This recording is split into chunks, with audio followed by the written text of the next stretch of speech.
No portal is better than economics portal. बिस्मिल्लाहिर्रहमानिर्रहीम। उम्मीद करता हूँ आप सब लोग खैरियत से होंगे। कंजम्पशन की 4 थ्योरीज हैं। Absolute advantage theory, relative income theory, एक एब्सोल्यूट इनकम है, एक रिलेटिव इनकम है, एक परमानेंट इनकम, और नंबर 4 पे है लाइफ साइकिल हाइपोथेसिस। इन चारों में से मेरी अपनी अगर मैं बात करूँ, मेरी favourite relative income hypothesis theory है। क्यों? क्योंकि वो डेवलपिंग नेशंस को सामने रख के बनाई गई है, उनको ज़्यादा सूट करती है।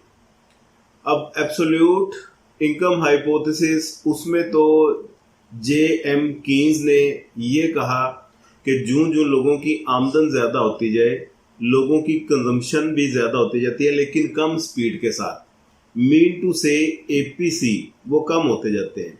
लोगों की कंजम्पशन उनकी एब्सोल्यूट इनकम पे डिपेंड करती है, लेकिन रिलेटिव इनकम हाइपोथेसिस वालों ने ये कहा कि लोगों की कंजम्पशन उनकी एब्सोल्यूट इनकम पे डिपेंड नहीं करती, बल्कि उनकी रिलेटिव इनकम पे डिपेंड करती है। रिलेटिव इनकम निस्बती आमदनी का नजरिया, ठीक है। रिलेटिव का मतलब वो अपनी इनकम को रिलेट कर रहे होते हैं अपने एरिया मेट्स के साथ, अपने स्केल मेट्स के साथ, अपने नेबर्स के साथ। वो देखते हैं उन लोगों का लिविंग स्टैंडर्ड क्या है, उसके हिसाब से, उसके अकॉर्डिंगली अपना लिविंग स्टैंडर्ड वो एडजस्ट करते हैं।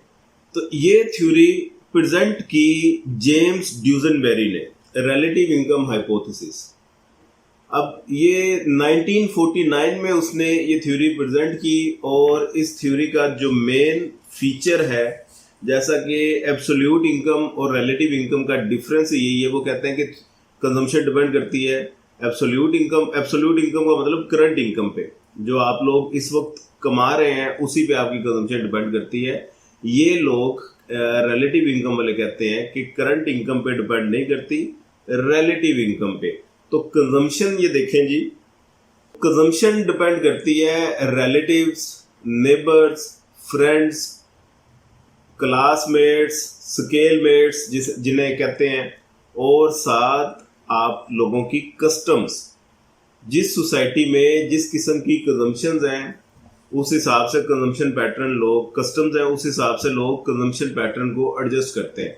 अब ये इस थ्योरी को अगर फॉलो किया जाए तो 2 तरह के आपको पता है नेशन होते हैं, एक डेवलप्ड नेशन, एक डेवलपिंग नेशन। डेवलप्ड नेशन में चूंकि इतना नमूदो नुमाइश का एलिमेंट नहीं होता, और वो लोग इन चीज़ों से पाक है, ठीक है। उधर उन लोगों को इतने रख रखाव की और नमूदो नुमाइश की, डेमोन्स्ट्रेशन की ज़रूरत नहीं पड़ती। वो कंपेयर नहीं करते अपनी इनकम को दूसरों के साथ। जो डेवलपिंग नेशन है, लाइक पाकिस्तान, भारत, बांग्लादेश, तो इस किस्म के जितने भी डेवलपिंग नेशन है, यहाँ पे लोग कंपेयर कर रहे होते हैं अपनी इनकम को लोगों की इनकम के साथ कंपेयर कर रहे होते हैं। वो किस सोसाइटी में रहते हैं ये मैटर करता है, वो कितना कमाते हैं ये मैटर नहीं करता, ठीक है। अगर तो वो किसी अच्छे इलाके में रहते हैं, लाइक डिफेंस या गुलबर्ग वगैरह में रहते हैं, किसी पोश इलाके में, तो इनकम बेशक उनकी कम है, कंजम्पशन उनको ज्यादा रखनी पड़ेगी। इसी तरह अगर वो किसी बैकवर्ड इलाके में रहते हैं, लाइक रावी रोड, बदामी बाग, शादरा, तो ये एक मेरा दोस्त साथ बैठा हुआ है, ये भी बैकवर्ड इलाके से इसका ताल्लुक है, तो वो ऐसे चौकस हुआ है मुझे देख के। तो वहां पे बेशक आप लोग इनकम ज्यादा जनरेट कर रहे हो, लेकिन आप लोगों की कंजम्पशन वो कम रहेगी। तो यहाँ से साबित हुआ कंजम्पशन वो डिपेंड करती है आपकी लोकेलिटी पे, सबसे पहले। दूसरे नंबर पे ये डिपेंड करती है स्केल मेट्स आपके, जो अगर आप गवर्नमेंट ऑफिसर हैं या किसी रैंक पे मैनेजर हैं, तो आप देखेंगे कि दूसरे ग्रेड 17 के ऑफिसर, मेरे रैंक के ऑफिसर, या जो मैनेजर है मेरे लेवल के, उनका लिविंग स्टैंडर्ड क्या है, उनका कंजम्पशन पैटर्न क्या है, उनके देखा देखी आप अपना लिविंग स्टैंडर्ड एडजस्ट कर लेंगे। आपके फ्रेंड्स, आपके नेबर्स, उन पे कंजम्पशन डिपेंड करती है। आप देखते हैं कि आपके लोगों का इर्द गिर्द जो सराउंडिंग है, उसका रहन सहन क्या है, उसके अकॉर्डिंगली आपने अपनी कंजम्पशन को एडजस्ट करना है। भले ही आपकी इनकम कम हो, ज्यादा हो, ये चीज मैटर नहीं करती। दूसरा इसका जो मेन डिफरेंस है एब्सोल्यूट थ्योरी के साथ, एब्सोल्यूट वाले कहते हैं जो इनकम ज्यादा हो, लोग अपनी कंजम्पशन भी ज्यादा करते हैं, लेकिन कम स्पीड के साथ। मीन टू से APC गिरते जाते हैं। एपीसी का मतलब अगर कोई शख्स जो कम इनकम कमा रहा है वो फर्ज कर ले एपीसी 0.9 पे है, 0.9 का मतलब ये होता है कि 90% वो खर्च कर रहा है, सिर्फ 10% बचा रहा है। जो ही उसकी इनकम डबल हो गई वो एपीसी 9 की बजाय एपीसी 0.8 पे आ जाएगा। अब उसका लिविंग स्टैंडर्ड बेहतर हो गया ना, वो उसकी एपीसी 0.8 का मतलब है अब कंजम्पशन इस 80% है और उसकी सेविंग 20% है। तो सेविंग ज्यादा होती जाती है, इनकम ज्यादा होने से कंजम्पशन तो ज्यादा हो रही है लेकिन कम स्पीड से ज्यादा हो रही है, एपीसी गिरते जा रहे हैं। रिलेटिव वाले कहते हैं कि इनकम ज्यादा होने के साथ साथ कंजम्पशन उसी स्पीड से ज्यादा होती है। ठीक, एक फैमिली जिस एपीसी पे पहले स्टैंड कर रही है, होल्ड कर रही है, वो उसी एपीसी पे रहेगी इनकम डबल होने के बाद भी, एपीसी अपना कम नहीं करेगी। एक टेबल है मेरे पास बहुत आसान सा, उसकी मदद से मैं आपको समझा देता हूँ। फर्ज करें जी 3 फैमिलीज हैं, family A B C. Family A की इनकम 2000 है और वो एपीसी 1 पे है, सपोज कर लें। फैमिली बी की इनकम 4000 है और वो एपीसी 0.9 पे है। 0.9 को 4000 से मल्टीप्लाई करें वो 36 बनता है। जिसकी आमदन 4000 है उसके खर्चे 3600 है, वो तकरीबन 10% सेविंग कर रहा है। और फैमिली सी ये इन दोनों से बेहतर है क्योंकि इसकी अर्निंग ज्यादा है, इसकी इनकम 6000 है। तो इसकी फर्ज कर ले ये एपीसी 0.8 पे है, 80% ये खर्च कर रही है और 20% बचा रही है। हर महीने अगर 6000 कमाती है 4800 खर्च कर रही है और इसका जो रिमेनिंग बचता है 1200 वो सेव कर रही है। ये बिफोर इंक्रीमेंट का नहीं। आफ्टर इंक्रीमेंट फर्ज कर ले इन तीनों फैमिलीज का इंक्रीमेंट लग गया और फैमिलीज की इनकम हो गई है डबल। 2000 वाली उसकी इनकम हो गई है 4000 और जो 4000 कमा रही थी उसकी इनकम हो गई है 8000 और जो 6000 कमा रही थी उसकी इनकम होगी 12000। अब आपने नीचे वाली वैल्यूज को देखना है और ऊपर वाली वैल्यूज के साथ एपीसी को कंपेयर करना है। फैमिली ए जिसकी इनकम जिस वक्त डबल नहीं थी वो एपीसी 1 पे थी, इनकम डबल होने के बावजूद वो एपीसी 1 पे ही है, एपीसी उसका गिरा नहीं है। इसका मतलब है जिस स्पीड से उसकी इनकम ज्यादा हुई उसी स्पीड से इसने कंजम्पशन में भी इजाफा किया। एब्सोल्यूट इनकम वाले यहाँ पे एपीसी कम कर देते हैं, फैमिली ए वो एपीसी 1 से 0.9 पे आ जाती है। ठीक है, तो हम यहाँ पे सिर्फ रिलेटिव इनकम को डिस्कस करेंगे। तो फैमिली बी जो एपीसी 0.9 पे थी जब इनकम इसकी 4000 थी, जब इनकम इसकी डबल हुई तो 0.9 पे ही रही। ठीक, जिस स्पीड से इनकम इजाफा हुआ कंजम्पशन में भी उस फैमिली ने उसी स्पीड से इजाफा कर लिया। सिमिलरली फैमिली सी जो एपीसी 0.8 पे थी, इनकम में जब उसकी इजाफा हुआ तो एपीसी 0.8 पे ही ये रही। तो यहाँ से फिर साबित हुआ कि ये एपीसी गिराते नहीं है रिलेटिव इनकम हाइपोथेसिस वाले। ये कहते हैं कि फैमिली जिस एपीसी पे पहले है उसी एपीसी में बाद में भी रहती है। यहाँ तक सारा कुछ क्लियर हो गया होगा। अब इसी फिनोमेना को मैं एक डायग्राम की मदद से एक्सप्लेन कर देता हूँ। ये डायग्राम मेरे पास बनी हुई है जी, आप लोगों ने बना लेनी है, देख के घबराने की जरूरत नहीं है, आसान डायग्राम है, इतनी मुश्किल नहीं है। वाई एक्सिस पे कंजम्पशन को लें और एक्स एक्सिस पे आप इनकम को लें और फैमिलीज की इनकम 3 फैमिलीज हैं उनकी इनकम 2000 4000 6 2000 के मैंने डिफरेंस है अपनी स्केलिंग के हिसाब से मैंने ये गैप ले लिया। और यहाँ पे करना क्या है जी, आपने फैमिली ए जो एपीसी 1 पे थी, फैमिली ए की इनकम 2000 है, इसका एपीसी 1 तक इसकी लाइन को आप ले गए, ये पॉइंट ए आ गया। फैमिली बी जिसकी इनकम 4000 थी, इधर से आप इसकी लाइन में लाए। सबसे पहले तो ये एपीसी का मैं बता दूं, एपीसी 1 एग्जैक्ट 45 डिग्री की लाइन होती है। ठीक है जी, एपीसी 1 का मतलब है कि फैमिली जितना कमा रही है उतना ही खर्च कर रही है, सेविंग इसकी 0 है। तो उससे थोड़े थोड़े फासले पे नीचे अगर आप जाते जाएं तो एपीसी गिरते जाएंगे। इससे थोड़े से नीचे रख के आप एपीसी 0.9 की लाइन बनाएं, उससे नीचे 0.8 0.7 0.6 और 0.5, ये आपने 5-6 लाइनें लगा लेनी है एपीसी की। और ये गिरते गिरते एपीसी जिस वक्त 0 होगा और ये एपीसी की लाइन बिल्कुल हॉरिजॉन्टल हो जाएगी। समझे बात?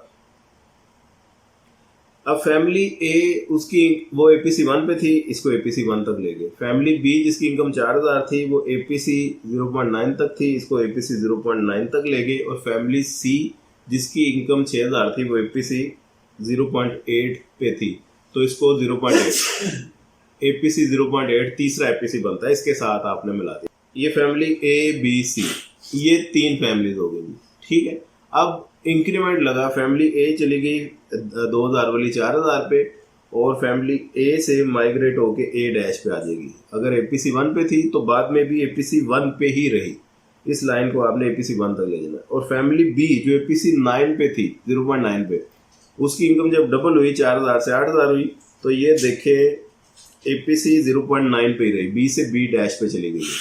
इसी तरह फैमिली सी जो एपीसी 0.8 पे थी, इसकी इनकम जब डबल हुई तो ये 0.8 से 0.8 एपीसी पे ही रही, सी से सी डैश पे मूव कर गई। अब ये A dash, B dash, C dash, इन पॉइंट को आपस में ज्वाइन कर दें तो ये आपका एब्सोल्यूट, तो ये आपका रिलेटिव इनकम हाइपोथेसिस का कर्व बन जाएगा। ये आपकी शॉर्ट रन कंजम्पशन है, नॉन प्रोपोर्शनल रिलेशन ये शो कर रहा है। वैसे तो इनकम में इजाफे के साथ साथ कंजम्पशन में भी उसी स्पीड से इजाफा होता है, लेकिन शॉर्ट रन में नॉन प्रोपोर्शनल रिलेशन एग्जिस्ट करता है। इसकी रीज़न ये है कि ये कंजम्पशन की शॉर्ट रन की लाइन 0 से स्टार्ट नहीं होती, 0 के ऊपर से स्टार्ट होती है।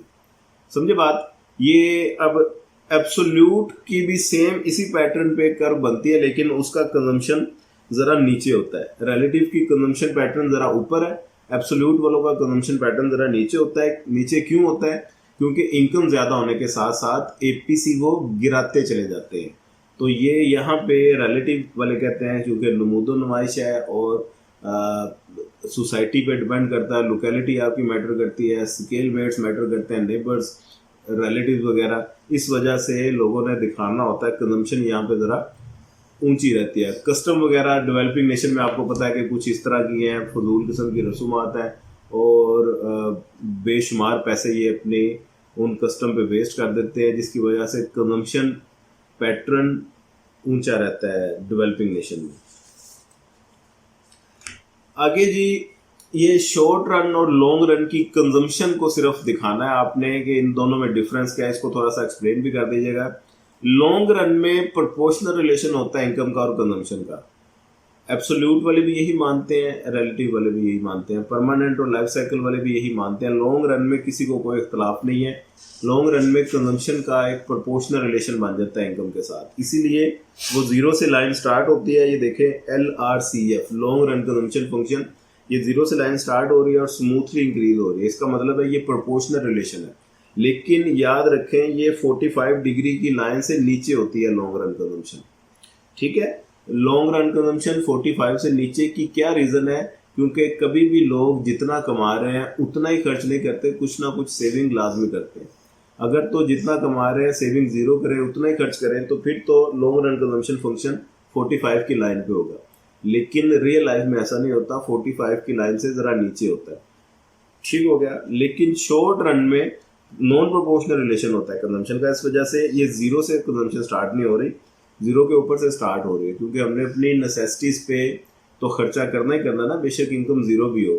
इसलिए 0 इनकम पे कंजम्पशन 0 नहीं होती और ये 0 के ऊपर से स्टार्ट होती है। इस वजह से ये जूं जूं इनकम ज़्यादा होती जा रही है, आपकी कंजम्पशन भी ज़्यादा होती जा रही है, और ये आपका शॉर्ट रन कंजम्पशन फंक्शन है और ये शो करता है नॉन प्रोपोर्शनल रिलेशन को। Long run consumption, short run consumption, इन दोनों का पैटर्न आपको समझ में आ गया। वो जो डिफरेंट एपीसी मिला के मैंने कंजम्पशन अभी बनाई थी पिछले पेज पे, ये वाली, तो ये कर्व भी बन सकती है, स्ट्रेट लाइन भी हो सकती है। तो यहाँ पे देखें ये स्ट्रेट लाइन बन गई है, तो ज़रूरी नहीं है हमेशा कर्व भी बने, ये स्ट्रेट लाइन भी हो सकती है। अच्छा जी, यहाँ तक तो सारा सिनेरियो समझ में आ गया। इस थ्योरी को एंड में आपने ये बात याद रखनी है, इरिवर्सिबल थ्योरी कहते हैं। इरिवर्सिबल थ्योरी का मतलब ये है कि इनकम इंक्रीज होते वक्त इसका पैटर्न कुछ और है, इनकम डिक्रीज होते वक्त ये उस पैटर्न को फॉलो नहीं करती, बल्कि इसका पैटर्न चेंज हो जाता है। नहीं समझे बात? दोबारा बताता हूँ। फर्ज करें इनकम में इजाफा हुआ 100%, तो रिलेटिव वाले कहते हैं लोग कंजम्पशन में भी 100% इजाफा कर देते हैं। लेकिन ड्यू टू एनी रीज़न अगर इनकम में कमी आ जाए, 100% इनकम कम हो गई, तो होना तो ये चाहिए कि कंजम्पशन भी 100% कम होनी चाहिए। लेकिन रिलेटिव इनकम वाले कहते हैं कि लोग कंजम्पशन में कमी करते हैं, इतनी कमी नहीं करते जितनी इनकम में कमी हुई है। इनकम में अगर 100% कमी हुई है तो वो कंजम्पशन में 40%, 30% इतनी कमी करेंगे वो ऐसा क्यों करते हैं? क्योंकि अगेन ये लोगों की कंजम्पशन चूँकि वो उनके लोकेलिटी पे और नेबर्स पे, उनके फ्रेंड्स पे, उन पे सभी पे डिपेंड करती है। तो कंजम्पशन में मामूली सा वो कमी लेके आएंगे जिससे लोगों को पता ना चले कि इन साहब की कंजम्पशन में कमी आने की वजह उनकी इनकम में कमी आई है। किसी को ये ना पता चले कि ये इनकी डिमोशन हो गई है। तो इन तमाम चीज़ों से बचने के लिए वो मामूली सी कमी कर देते हैं, ज़्यादा कमी नहीं करते।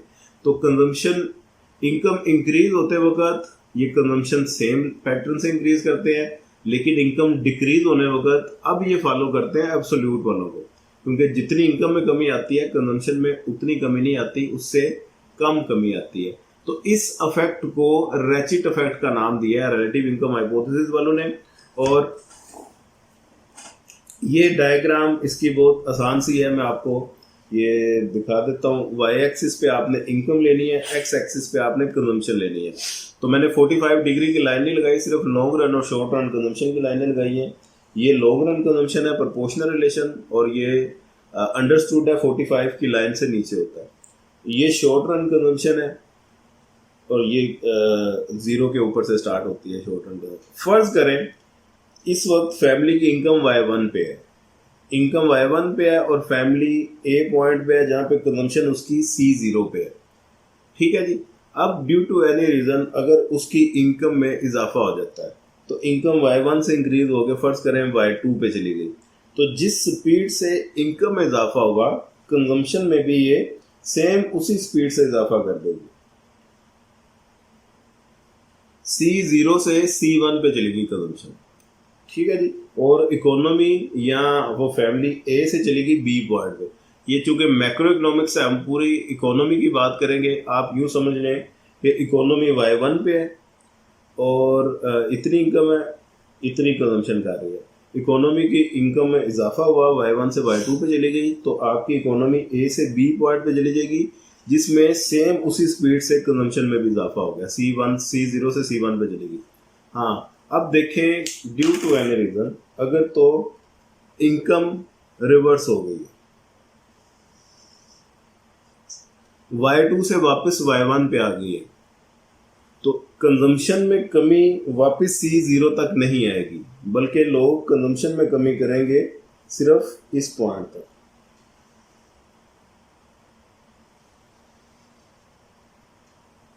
से आप C का नाम दो। ठीक है जी, सिर्फ इतनी कमी करेंगे।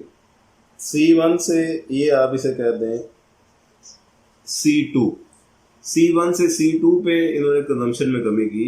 हालांकि कंजम्पशन C1 से C0 पे जानी चाहिए थी ना, अगर C0 पे वापस चली जाती तो फिर तो ये रिवर्सिबल थ्योरी थी। इसे इरिवर्सिबल इसीलिए कहा गया है कि जब इनकम में इजाफा हुआ कंजम्पशन में तो इतना इजाफा हो गया, लेकिन जब इनकम में कमी हुई वापस इनकम अपने ओरिजिनल पॉइंट पे आई तो कंजम्पशन में इन्होंने मामूली सी कमी की। तो इस अफेक्ट को बोलते हैं रैचिट अफेक्ट।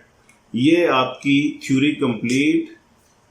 नोट्स किसी को चाहिए हो मैक्रो इकोनॉमिक्स के वो रब्ता कर सकता है। ऑनलाइन क्लासेस हमारी कंटिन्यू हैं, वो ज्वाइन करनी हो वो आप लोग उसके लिए रब्ता कर सकते हैं। इस वीडियो को दोस्तों के साथ शेयर लाजमी कर दीजिएगा। दुआ में याद रखिएगा, अपना ढेर सारा ख्याल रखिएगा। और हाँ, जाते जाते इसके कुछ लिमिटेशंस हैं। पेपर में अगर मास्टर लेवल में या बैचलर्स लेवल में क्वेश्चन आ जाता है, critically explain relative income hypothesis, critically explain relative income hypothesis अगर वो पूछ लेता है तो आपने इसकी लिमिटेशंस या क्रिटिसिज्म आपकी बुक में मौजूद होगा, आपने वहाँ से कर लेना है। ठीक है जी, तो वो इतनी मुश्किल बात नहीं है। यही जो 3-4 बातें अजम्पशंस हमने यहाँ पे अज्यूम की हैं कि इनकम स्केल मेट पे डिपेंड करती है, इसे आप क्रिटिसिज्म में डालें। जो जो इनकम में इजाफा हो सेम उसी स्पीड से कंजम्पशन में लोग इजाफा करते हैं, इसे आप क्रिटिसिज्म में डालें कि भी इतनी बात भी नहीं है कि सेम उसी स्पीड से इजाफा नहीं होता। लोग कुछ ना कुछ सेविंग वो ज़्यादा करते हैं, कंजम्पशन में उसी स्पीड से इजाफा नहीं, कम स्पीड से इजाफा करते हैं। ठीक है जी। और इरिवर्सिबल ये क्यों है, इसको क्रिटिसिज्म में आप डाल सकते हैं। तो ऐसे करके ये आपका क्वेश्चन कंप्लीट हो जाएगा। मज़ीद किसी को कोई गाइडलाइन चाहिए हो वो रब्ता कर सकता है। अपना ढेर सारा ख्याल रखिएगा। पाकिस्तान जिंदाबाद।